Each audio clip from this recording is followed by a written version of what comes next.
हरिहर सिद्ध सूर्य उपाध्याय साधु सर्व अर्थ के प्रकाशी मांगलिक उपकारी तिनको स्वरूप जान राग ते बड़ी जो भक्ति काय को न आए स्तुति को जारी है। धन्य धन्य तिन हित काने सब आज भरे कर जोड़े बारे बारे वंदना हमारी है। मंगल कल्याण सुख ऐसो हम चाहते हैं। ओ मेरी ऐसी दशा जैसी तुम दारी है। ओ मेरी ऐसी दशा जैसी तुम दारी है। ओ मेरी ऐसी दशा जैसी तुम दारी है। क्षत्र चूड़ामणि नामक ये ग्रंथ, इस ग्रंथ के प्रथम लम्ब को आधार बनाकर कल हम यहाँ 20 नंबर के श्लोक तक चर्चा कर चुके हैं, जिसमें विरागी और रागी जीवों के अंतर को बतलाया गया। माने विषयासक्त जीव अपना काल भोगों में गंवा देते हैं, इस दुर्लभ मनुष्य जीवन के क्षणों को बर्बाद कर देते हैं, और जो जीव विरक्त होते हैं वे अपने मनुष्य जन्म को सफल और सार्थक करते हैं। प्रसंग चल रहा था राजा सत्येंद्र का। राजा सत्येंद्र काष्टांगार को राज्य देने के लिए तैयार हो गए, विषयों में अंध होकर, और सत्येंद्र की पत्नी का नाम था रानी विजया। देखिए, विनाश काले विपरीत बुद्धि, जब काली खोटा आ गया, जब खोटी होनहार है, जब अहित ही होना है, तो बुद्धि भी विपरीत उल्टी ही चलती है। बुद्धि कर्मानुसारिणी, ये यहाँ नीतिकारों ने कही बात। देखिए, रानी विजया का स्वप्न देखना, पेज नंबर है 52, श्लोक नंबर है 21। क्या स्वप्न देखे और उसका फल क्या होगा।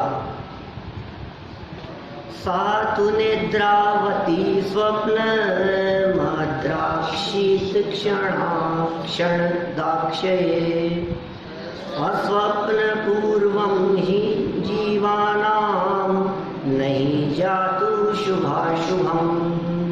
क्या कह रहे हैं अन्वय अर्थ में, तू अर्थात इसके अनंतर निद्रावती सा, नींद में सोई हुई उस विजया रानी ने क्षण दाक्षये, रात्रि के अंतिम समय में, स्वप्न अद्राक्षीत देखा। अत्र नीति क्या है, ही माने निश्चय से, जीवानाम मनुष्यों के, अस्वप्न पूर्वम बिना स्वप्न के, जातु माने कभी भी, शुभाशुभम शुभ और अशुभ कार्यों का प्रादुर्भाव, ना माने नहीं, भवती होता है। ये नीति है।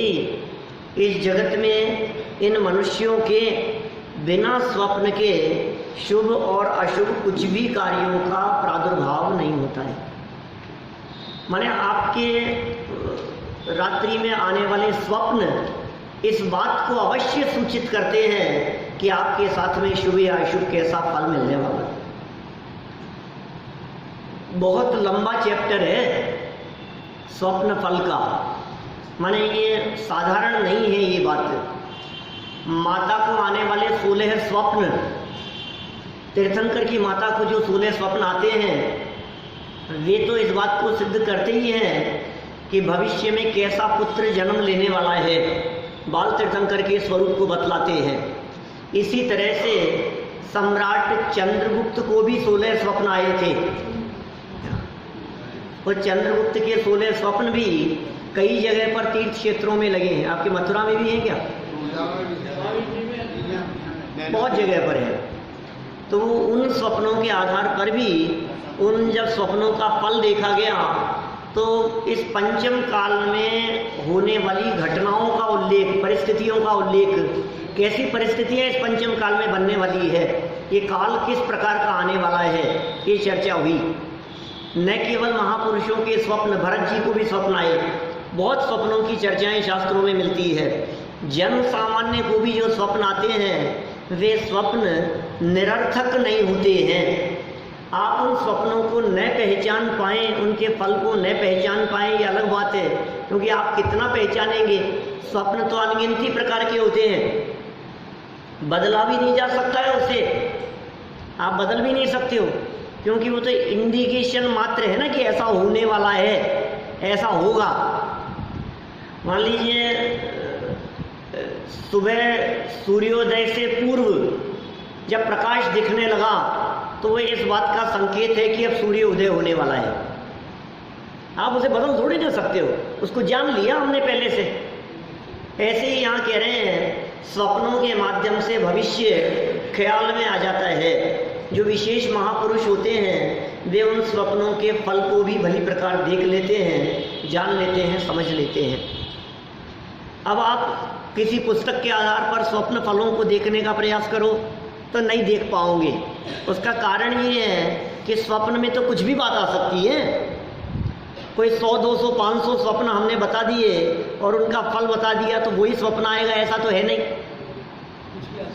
हमने 500 बतला दिए, 1000 बतला दिए, 5000 बतला दिए, लेकिन संख्यात असंख्यात प्रकार के हो सकते हैं ना स्वप्न। तो मुझे स्वप्न में पारस जी दिख गए और मुझे स्वप्न में दीपेश जी दिख गए, मुझे स्वप्न में अजय जी दिख गए, मुझे स्वप्न में शारदा जी दिख गए। तो कितने क्या हो सकता है स्वप्न में, बताओ मेरे को। मेरे को स्वप्न में बैलगाड़ी दिखी कि मेरे को स्वप्न के अंदर घोड़ा गाड़ी दिखी, अब मेरे को स्वप्न में सर्प दिखा कि बंदर दिखा कि कुत्ता दिखा कि बिल्ली दिखी। अब कितने जानवर हैं, कितने पशु हैं, कितने मनुष्य हैं, कितने लोग हैं, कितनी परिस्थितियां हैं, कितने प्रकार का मौसम वातावरण हो सकता है। और फिर उनमें भी कौन, फिर एक एक के साथ में भाव और जोड़ो तो आगे पीछे कितनी परिस्थितियां हो जाएगी। एक व्यक्ति दिखा वो रोता हुआ दिखा, फिर वही व्यक्ति दिखा तो वो हंसता हुआ दिखा, वही व्यक्ति दिखा तो वो बाजार जाता। अब वो कितनी तरह की कंडीशंस हो सकती है। अब आप कौन से स्वप्न का कैसा फल लगाओगे, आपका दिमाग चकराने लगेगा। सच्ची बात तो ये है कि आप उसमें बुद्धि मत लगाओ, लगाना भी मत। क्या स्वप्न आया और क्या फल होगा किसी से पूछने भी मत जाना। लेकिन कुछ ना कुछ शुभ और अशुभ विशेष रूप से हमारी लाइफ में घटने वाला है, इस बात को सूचित करने वाले स्वप्न होते हैं। ये नीतिकारों का वचन है, ये आचार्य वादीप सिंह कह रहे हैं।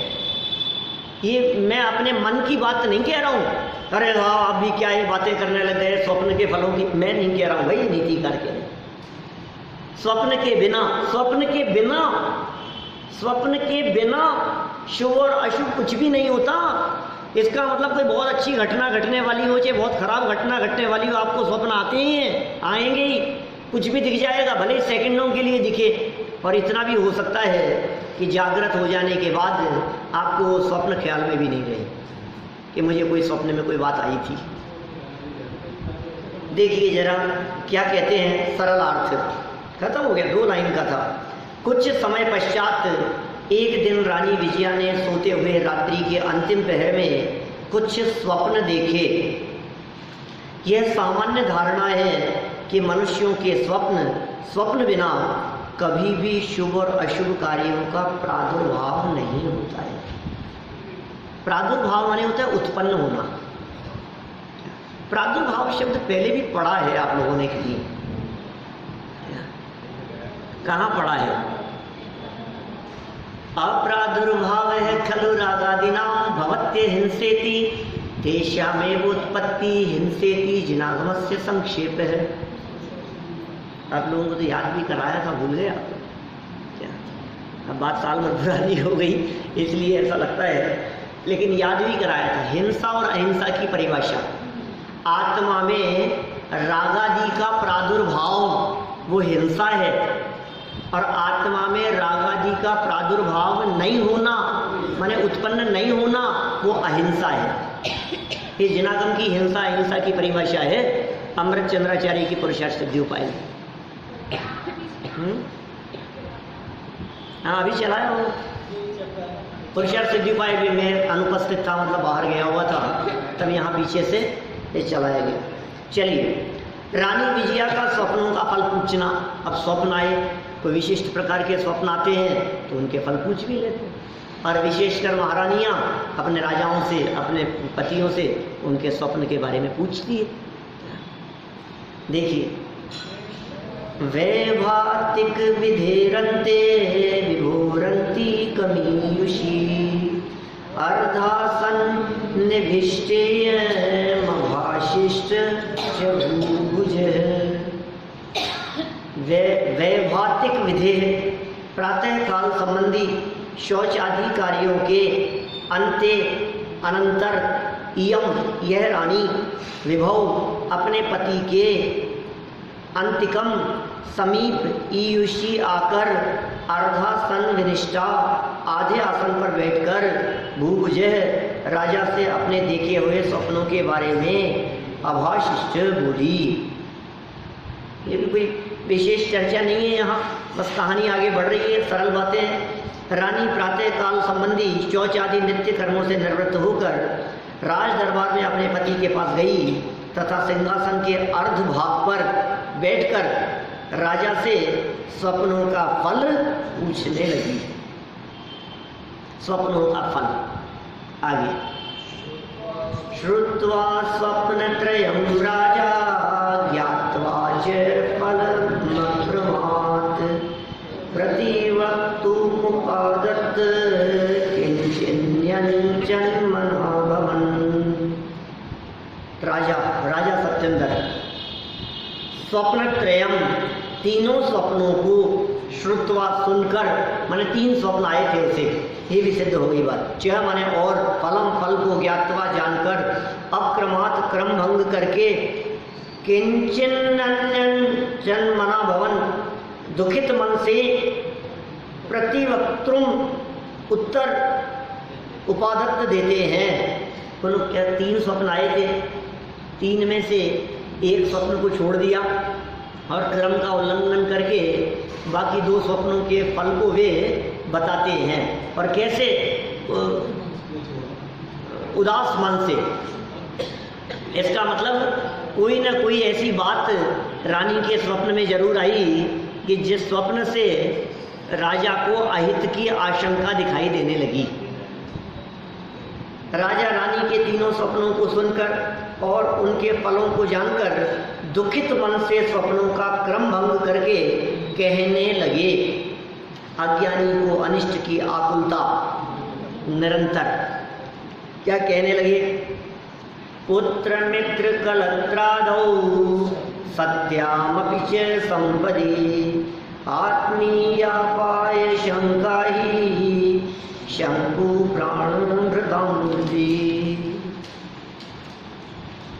पूरी नीति का ही श्लोक है ये। नीति के माध्यम से ये बात क्या कहना चाहते हैं सो देखिए। अत्र है नीति निश्चय से पुत्र मित्र कलत्रादौ, पुत्र मित्र स्त्री आदि च माने और, संपत्ति धनादि संपत्ति के, सत्याम रहने पर, अपि माने भी, आत्मीयापाय शंका अपने विनाश की शंका, प्राणभृताम प्राणधारियों के हृदय में, शंकु कील की तरह सदा दुखम ददाती दुख देती है। क्या कह रहे हैं? देखो ये बड़ी मार्मिक बात इन्होंने यहाँ कह दी है। ये जगत का स्वरूप ही है इस तरह का। पुत्र मित्र पत्नी संपत्ति ये सब जैसे कि तैसे बने रहे, लेकिन अपने विनाश की शंका, मैं मर जाऊंगा, ये आशंका भी प्राणधारियों के हृदय में कील की तरह चुभती है। मैं मर नहीं जाऊं। अज्ञानी की ऐसी दशा है। मौत की कल्पना मात्र से घबराता है। मौत की चर्चा मात्र इस जीव को दुख देने वाली होती है। इतना सा विचार आ जाए ना कि मैं मर जाऊंगा, मैं मर नहीं जाऊं, घबराता है। अभी मैं कह दूं ना आपको कि कल का भरोसा नहीं है, यहाँ से जाने के बाद मैं बचूंगा कि नहीं बचूंगा, तो एक आध लोग तो ऐसा, अरे शुभ शुभ बोलो, अशुभ बातें मत करो। क्यों? मरने की चर्चा क्या अशुभ चर्चाएं हैं? ये तो परम सत्य है भाई। मरना सबको एक दिन, अपनी अपनी बार, इसमें क्या अशुभ है? बल्कि सुनो, मरने संबंधी यदि आपको यदि कोई स्वप्न आता है तो वो अशुभ फल प्रदान करने वाला नहीं होता, वो शुभ होता है। क्या? शव यात्रा यदि आपको दिखाई देती है ना कहीं रास्ते में चलती हुई, तो वो अशुभ नहीं है, वो शुभ है। कारण क्या है कि उसे देख करके आपको विरक्ति का भाव आएगा। उसे देखकर आपको वैराग्य का भाव आएगा, उसे देख करके संसार की क्षणभंगुरता का भाव आएगा, उस शव यात्रा को देख करके आपको आएगा देखो यार जगत का स्वरूप कैसा है। तो ये अशुभ नहीं है। जिन चीज़ों को देखकर आपके परिणाम संभले वो शुभ है, वो अच्छा है, वो भला है। तो यहाँ इन्होंने कैसी बात कह दी है, अपना विनाश, मैं मर नहीं जाऊं, मैं मर नहीं जाऊं। दुनिया का कोई व्यक्ति मरना नहीं चाहता है, हर व्यक्ति मरने से घबराता है, मरने से डर लगता है। वही गाड़ी धड़कन रुकती नहीं है ना, बगल में से गाड़ी तेज स्पीड से निकल जाए तो धड़कन नहीं रुकती 10 मिनट तक। 1 इंच की दूरी पर आकर के किसी ने बहुत तेजी से ब्रेक लगा लिया तो एकदम हमें ऐसा लगता है 2-5 मिनट तक तो, और वो घटना को जब तक 10-5 आदमियों को बताएगा नहीं ना तब तक चैन नहीं पड़ेगा। आज तो मैं बची गया, आज तो मरते मरते बच गया, आज तो पता नहीं, आज तो समझ लो आप आ गया मैं, लेकिन पता नहीं आज तो कोई समय अच्छा था, कोई दिया लिया आड़े आ गया। इस तरह की बातें करने वाले आपको जगह जगह पर मिलेंगे। मरने से कितना डर लगता है इसको, सच में क्यों न लगे, क्योंकि मौत एक बहुत खतरनाक स्थिति का नाम है। जब एक पदार्थ के वियोग में ये जीव अत्यंत आकुलित हो जाता है, एक वस्तु के चले जाने में इसकी आकुलता चरम सीमा पर होती है, तो मौत किसका नाम है। मैं इतनी सी बात कह दूं कि अभी ये जो मोबाइल है ना, ये छूट जाए मान लो कहीं बाजार में किसी सब्जी वाले के यहाँ सब्जी खरीदते समय आपका मोबाइल छूट गया और 2 मिनट बाद आप जैसे ही कुछ आगे बढ़े, क्योंकि मोबाइल तो ऐसी चीज़ है 2 मिनट में पता लग जाता है आपको, इससे ज़्यादा भूलता कहाँ है मोबाइल को आज के ज़माने में। फिर 2 मिनट जैसे ही आगे बढ़े और आपको तुरंत याद आया मोबाइल नहीं दिख रहा, और तुरंत दौड़ टेंशन, और दौड़ते हुए इधर उधर गए वहाँ, अब मोबाइल नहीं दिख रहा है। अब आपकी आकुलता का ठिकाना नहीं, क्या चला गया भाई साहब, एक मोबाइल गया है आपके पास से।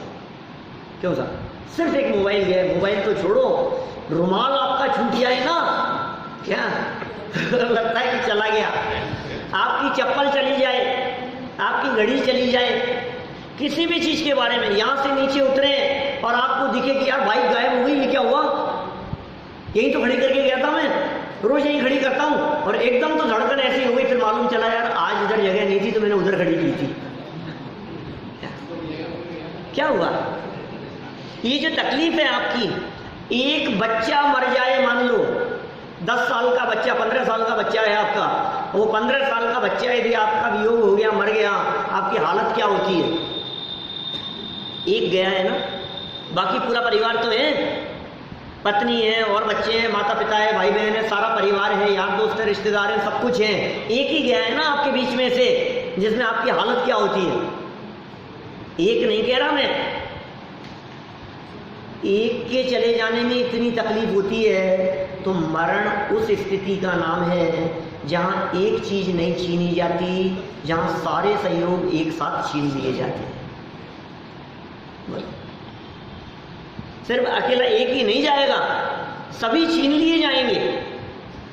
आप सोचिए, आपसे अकेले एक मोटरसाइकिल छीन करके नहीं ले गया कोई व्यक्ति, फिर आपकी गाड़ी भी चले गई, फिर आपका बंगला भी चले गया, फिर आपका मकान भी चले गया, फिर आपकी धन संपत्ति, आपका परिवार, सब कुछ एक झटके से एक साथ छीन लिया गया, उसका नाम है मौत। तो ये व्यक्ति मौत से घबराए क्यों नहीं, डर क्यों नहीं लगे इसको, डरता है, घबराता है। वे ज्ञानी जीव मौत से नहीं डरते हैं जिन्होंने अपने अमर स्वभाव को देखा है, जिन्होंने अपने चैतन्य तत्व को देखा है, उन्हें मौत का डर नहीं होता, वे निशंकित होते हैं। वे ज्ञानी जीव निर्जराधिकार की अंतिम गाथाएं, माने कितना कैसा स्वरूप है उनका। ज्ञानी जीवों की निर्भयता का क्या आधार है, उनको डर नहीं लगता है, मौत से डर नहीं लगता है। वे जानते हैं इन सबका तो वियोग होना ही है, ये सब चले गए तो क्या हो गया, इन सबको तो जाना ही है, इनका स्वरूप ही चले जाना है। लेकिन भाई मेरा जो ज्ञान है, मेरी जो चेतना है, मेरी जो नॉलेज है, मेरी जो पकड़ है तत्व के प्रति, मेरे जो परिणाम और मेरे जो कर्म है, वो मेरे साथ जाने वाले हैं। ये देह भले ही छूट जाए, लेकिन मैं मरता नहीं हूँ, ये ज्ञानियों की दृष्टि उस अमर तत्व पर होती है, ये उनकी निश्चिंतता का आधार होता है, इसलिए वे निश्चिंत बने रहते हैं, उन्हें कोई तकलीफ नहीं होती। मरण संबंधी किंचित थोड़ी बहुत आकुलता दिखाई देवे, लेकिन अज्ञानी जीव तो मरने की चर्चा से डरता है, मरने की चर्चा नहीं करना चाहता है। आप सोचो, शादी विवाह का प्रसंग चल रहा हो, बारात दरवाजे पर खड़ी हुई हो और कोई व्यक्ति ऐसी बातें करने लगे कि यार शादी तो हो रही है, लेकिन एक बात बतलाऊं, सच्ची बात है बिल्कुल, कि जिन दोनों की शादी हो रही है ना, इन दोनों में से कोई एक तो पहले मरेगा।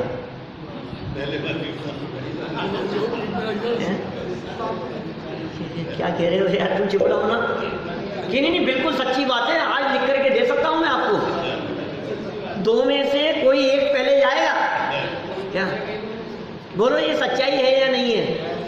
क्यों साहब, इन दोनों में से कोई ना कोई एक तो पहले जाएगा ही ना, या तो हस्बैंड पहले जाएंगे या वाइफ पहले जाएंगी, दोनों में से कोई एक पहले जाएगा। लेकिन भैया ये चर्चा करने लायक नहीं है। हर आदमी ये कहता है यार तू चुप रहे, तेरी इन सच्चाई की बातों को बंद कर।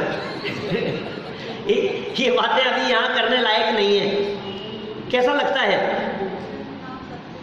अरिहंत नाम सत्य है, बोलो कैसा कैसा लगता है? अरे यार क्या क्या कह रहे हो आप? क्यों? ये सत्य नहीं है, ये नाम, यही नाम सत्य है।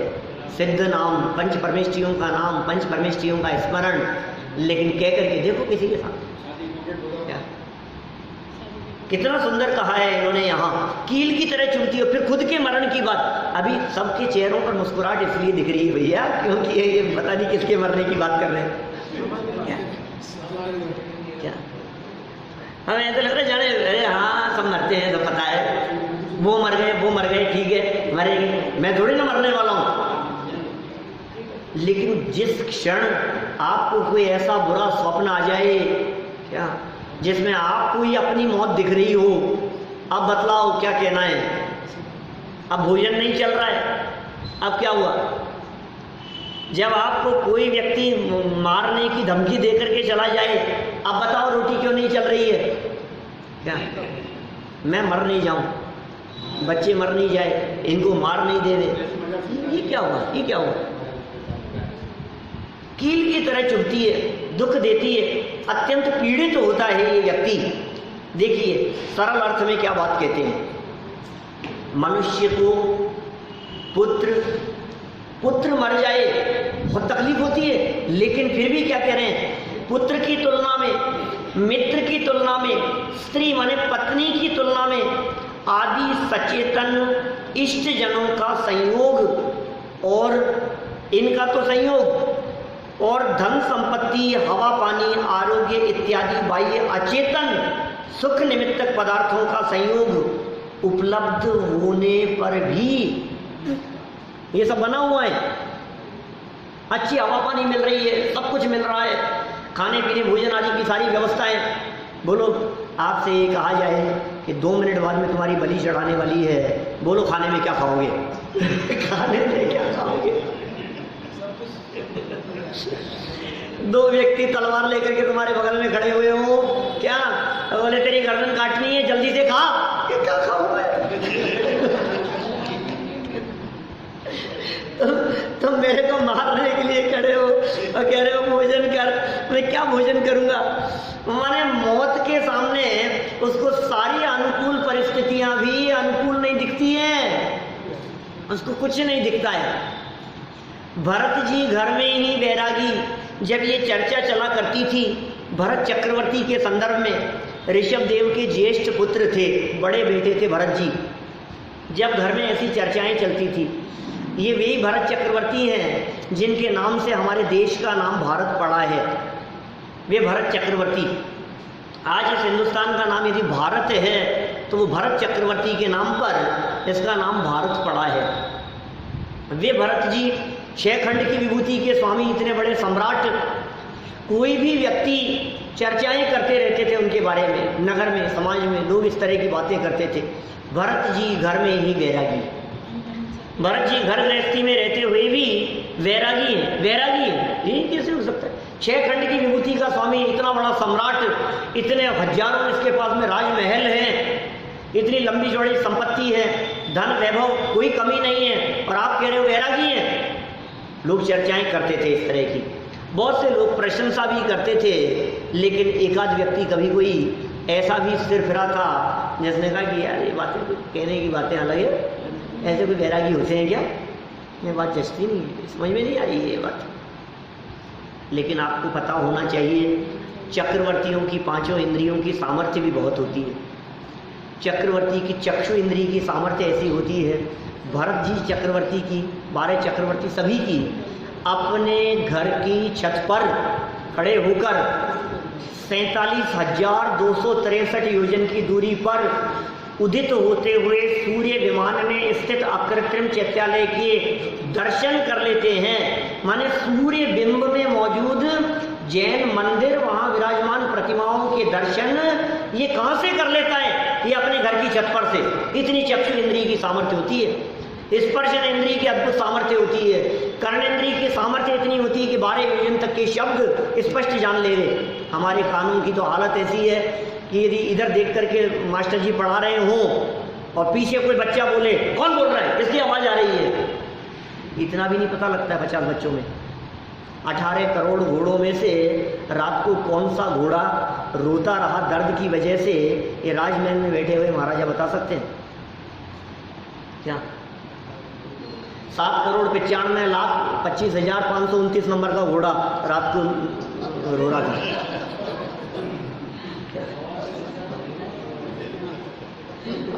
कल्पना नहीं कर सकते उसकी बुद्धि, ऐसा क्षोभक्षम होता है उसका, मैंने वो पकड़ ले। अब कोई व्यक्ति राज दरबार में कि राजमहल के बाहर के उसके राज्य में ऐसी चर्चा कर रहा हो कि ये तो भरत जी घर में वैरागी, क्या बातें करते हो यार तुम लोग, ऐसे कोई वैरागी होते हैं कि इतनी हजारों रानियों के साथ में रह रहा है तो कह रहे वैरागी है, ऐसे ऐसे वैरागी तो फिर हम ही बोलेंगे। हमें तो कोई व्यक्ति वैरागी नहीं कहता है, एक पत्नी के साथ में घर में रहते हैं और वैरागी नहीं कहता, और हजारों रानियों के साथ में महाराजा रह रहे हैं और कह रहे वैरागी है। बात उसके कान तक पहुंचने में देर नहीं लगी, भरत जी के कान तक बात पहुंच गई। बुलाया उसे, नहीं बुलाया होगा क्या बताओ, राज दरबार में बुलाया कि क्या बात कर रहे थे तुम, मैंने तो कुछ नहीं कहा। घबरा गया वो तो कि नहीं मैं तुम्हें सजा नहीं देने वाला हूँ, मैं कुछ नहीं, ये बात सामने आ थी, वो तो भरत जी ने खुद नहीं कह दी। सुनो एक काम करो, एक तेल का कटोरा दे दिया हाथ में। क्या सुना? आपने नहीं सुना? आप ही के लिए सुना रहा हूँ। क्या विनीत जी, आपके लिए सुना रहा हूँ। एक तेल का कटोरा दे दिया हाथ में, उस व्यक्ति के हाथ में, और ये कहा कि सुनो ये तेल का कटोरा है, इतना भरा हुआ है ये कि थोड़ा बहुत भी हिले तो बूंद नीचे गिर जाए तेल की, इतना भरा हुआ, तेल से भरा हुआ कटोरा। और कहा कि इसमें से एक बूंद भी तेल गिरनी नहीं चाहिए, ये तुम्हारे हाथ में है। और सुनो, यदि ये तेल की बूंद नीचे गिरेगी तो 4 लोग तुम्हारे पास में ये नंगी तलवार लेकर के चलेंगे। जैसे ही एक बूंद नीचे गिरी और तुम्हारी गर्दन धड़ से अलग कर दी जाएगी। साहब ये सजा दे रहे हो मेरे को कि नहीं? सजा नहीं दे रहा हूँ, मैं तुम्हारे को निर्देश दे रहा हूँ कि मेरे 96,000 महल है, जाओ महलों में घूम के आओ, सारे महल देख के आओ। हाथ में तेल का कटोरा है। क्या एक महल में गया, 2 में गया, 3 में गया, महल सारे देख करके वापस लौट करके आया। तो भरत जी ने पूछा, बताओ कैसे लगे महल, देखे हमारे सारे महल? महाराज मुझे तो कटोरा दिख रहा था, मुझे तो मौत दिख रही थी। क्या मैं महलों को क्या देखता, मुझे तो आपके इन सिपाहियों की नंगी तलवार दिख रही थी। क्या 4 लोग चारों तरफ मेरे खड़े हुए दिखाई दे रहे थे, मैं कैसे देख सकता था उनको कि क्यों महलों में घूम करके भी महलों को नहीं देखा? तुम्हारे पीछे तो ये 4 लोग तलवार लेकर के खड़े थे, हमारे पीछे तो 8 कर्म पड़े हुए हैं। राजमहलों में रहते हुए भी हमें राजमहल नहीं दिखते, राजमहल में रहते हुए भी हमें तो अपना स्वरूप दिखता है। घर में रहते हुए भी वैरागी कैसे हैं? रहते हुए भी न देखें, होते हुए भी न देखें, ये परिस्थिति व्यक्तियां बनते हुए भी उससे अलिप्त रहें, ये कैसे हो सकता है कि जिसकी दृष्टि कहीं और होती है वो व्यक्ति अलिप्त रहता है, दृष्टि कहीं और है। सारे जगत को ये दिखाई देता है कि राजमहल में रह रहे हैं, लेकिन सच्चाई ये है कि वो महल में रहते हुए भी महल में लिप्त नहीं है, ऐसा स्वरूप है। देखो सारा वैभव है लेकिन मौत दिख रही है, सब कुछ है लेकिन मरण दिखाई दे रहा है।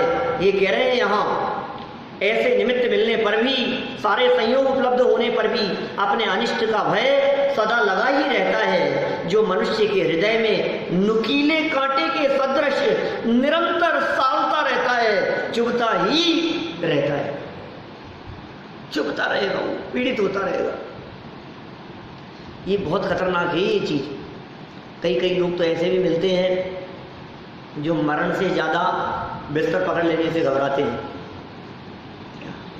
आपसे भी यदि आपको दो ऑप्शन दिए जाएं, बोलो आपको जान से मार दिया जाए या आपके दोनों हाथ और दोनों पैर काट दिए जाए, बोलो किसके लिए तैयार हो?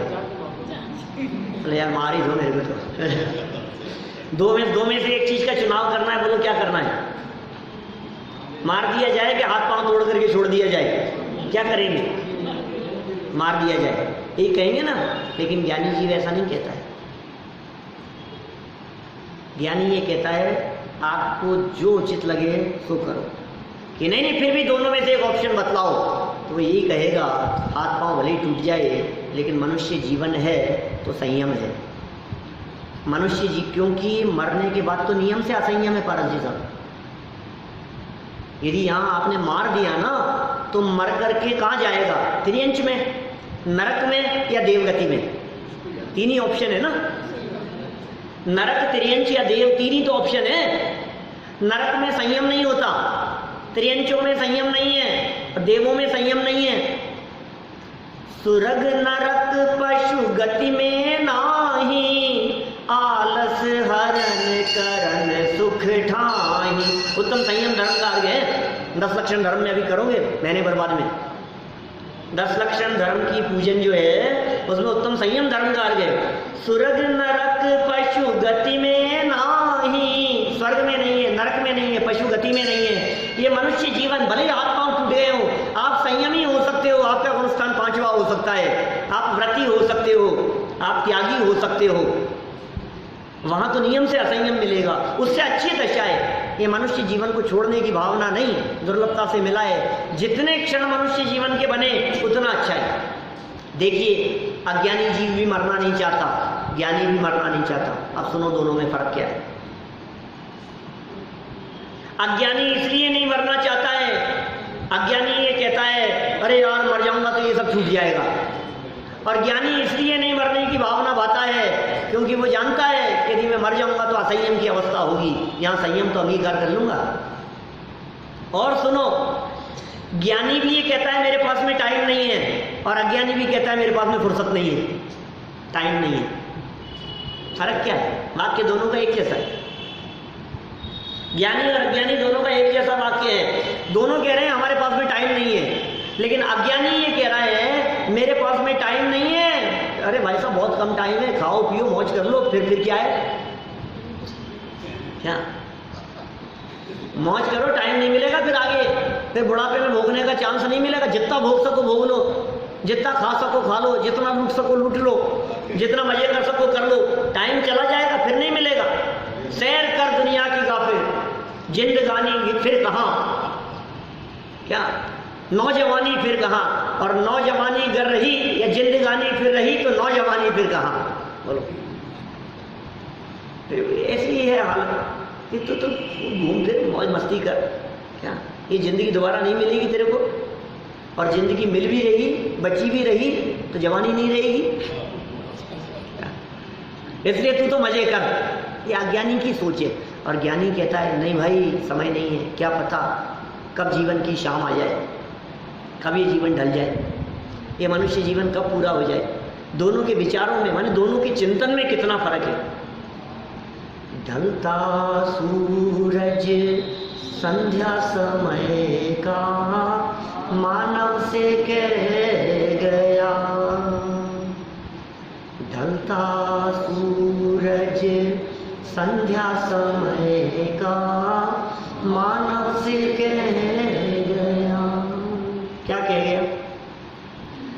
पुण्य तेरा, पुण्य तेरा नर जन्म के संग बह गया। ढलता सूरज संध्या समय का मानव से कह गया। बोलो क्या हालत है? बालपन जब बीत निकला, यौवन चढ़ता रे, यौवन चढ़ता रे। वृद्धपन अब शीघ्र आया, जीवन सड़ता रे, जीवन सड़ता रे। इस अंधेरी, इस अंधेरी गली का मग तंग रह गया। ढलता सूरज संध्या समय का मानव से। पूरा नहीं सुनाना है मुझे, 2 लाइन और सुनाऊंगा बस, एक अंतरा और सुन लो। देह के पीछे पड़ा रे, शरीर के पीछे पड़ा है, दिन रात दौड़ रहा है शरीर शरीर की तरफ। देह के पीछे पड़ा रे, कब तक संग रहे, कब तक संग रहे। मिट्टी में आखिर मिलेगी, विपत्ति अब क्यों सहे, विपत्ति अब क्यों सहे। तो क्या करूं? देह छूटेगी, जीवन पूरा होगा, मिट्टी में मिल जाएगी, ये तन खाक में मिल जाएगा, तो क्या करूं?